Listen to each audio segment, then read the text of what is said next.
It's not too often I get super excited about a lens release, but this Viltrox 16mm F1.8 Nikon Z mount lens certainly has captured my interest. Now, is it a landscape and astrophotographer's dream come true? Find out next.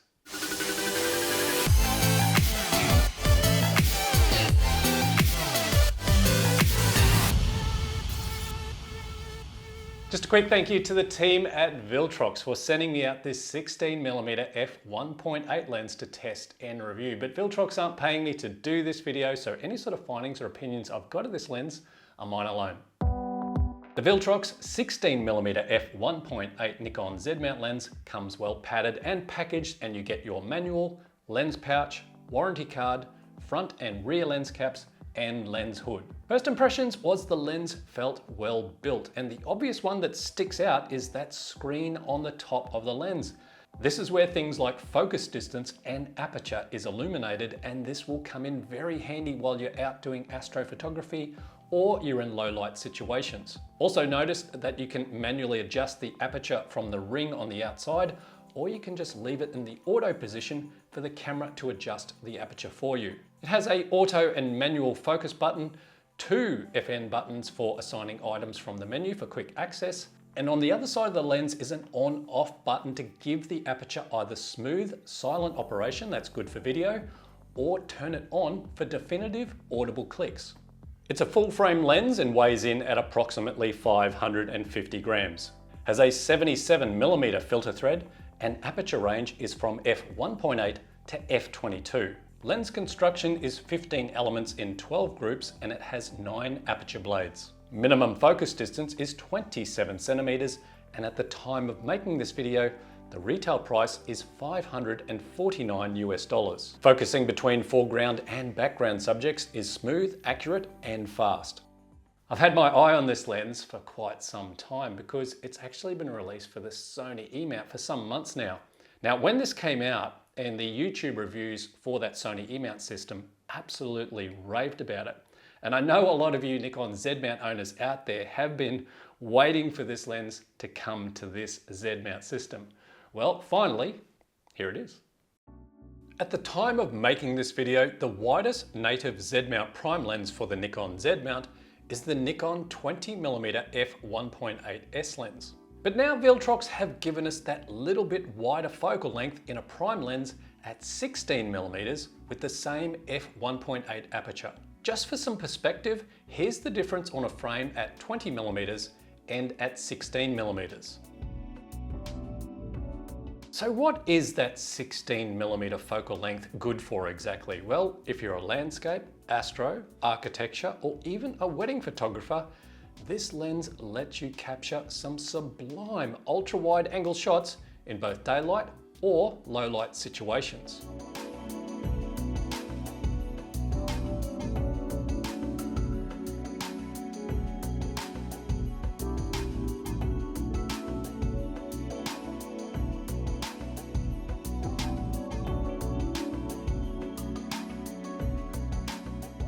Also, for those into time lapses, you can benefit from the ultra wide angle of this lens, allowing you to capture more action in your frame.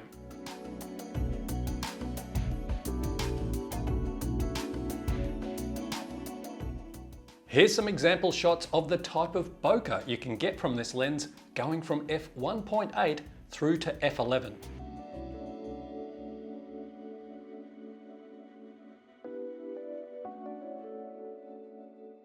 Now for the big question, what's the sharpness and image quality like out of this lens? And I'm testing it on my Nikon Z7. It's a full frame 45 megapixel camera. I took some test shots. I've got them right here. Let's go and check them out. So using this combo with my Nikon Z7, I went around and got some shots of this brick wall.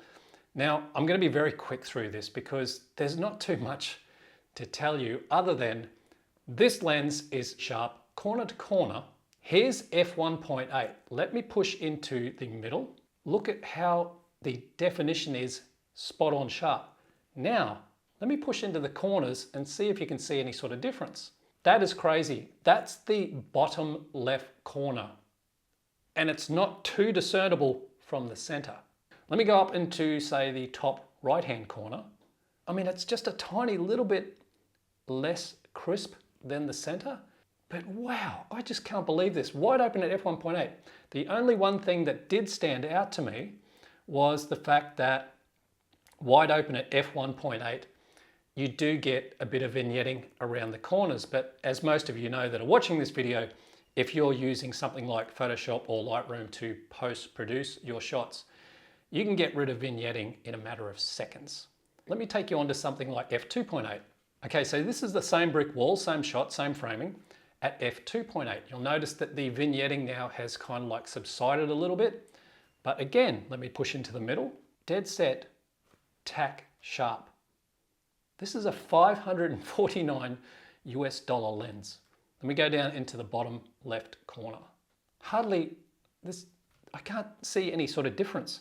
Let me go up into the top right. Look at the like corner to corner. Beautiful sharpness out of this prime lens. I mean, I really got to take my hat off to Viltrox with this lens. They've done a fantastic job. I'm not going to show you much of the rest. I'll take you to say f4, but it just keeps going like that. It's dead set sharp, right in the center, right through to the edges. So this is the same wall, same shot, same framing at f4. Let me push into the middle. Beautiful, nice, crisp, dead center. Just going to scroll down to the bottom. Absolutely sensational. So if you want a budget lens that is crisp, corner to corner, and it's a wide angle, this is it. I was so keen to try this lens for some architectural shots, so I headed to my local botanical gardens that has this massive greenhouse. You can actually judge the scale of this structure with me in the foreground in the video B-roll. Having this ultra-wide 16mm prime focal length was spot on perfect for this.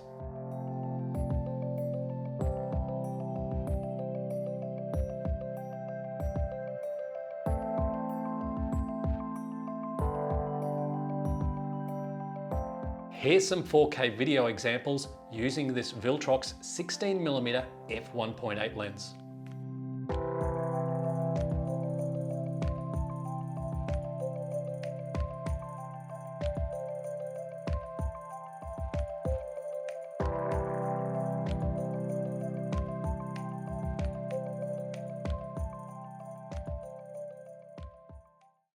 It's fast, it's sharp, corner to corner, even wide open.